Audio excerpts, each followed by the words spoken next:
did.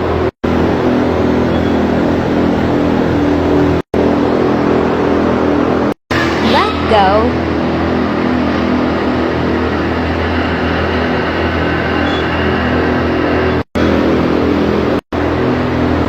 How to milk a cow. First, find a cow. I found this one. You can find one at the store, but it's usually dead, so I wouldn't recommend it. Next, wash their teats with antibacterial wash because their titties hang pretty low to the ground and get dirty really often.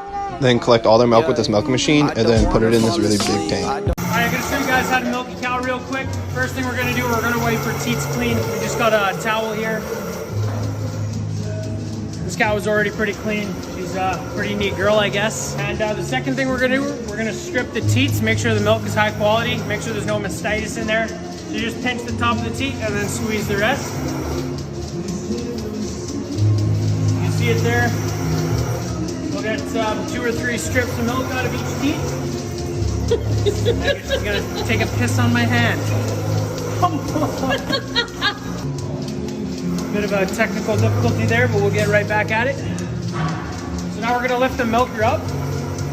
And then all we gotta do to start the milker is just lift it up and it'll start sucking. You can hear it start sucking there. We're just gonna hang it under. And I'm gonna go put on a clean sweater. First, we spray off the udder, and second, we wipe down each teat to clean them, and this also stimulates her to let her milk down. And third, if you're milking by hand, you take your thumb, your pointer finger, and kind of squeeze at the top so the milk doesn't go back up in the udder, and you just roll your fingers down, pushing the milk out.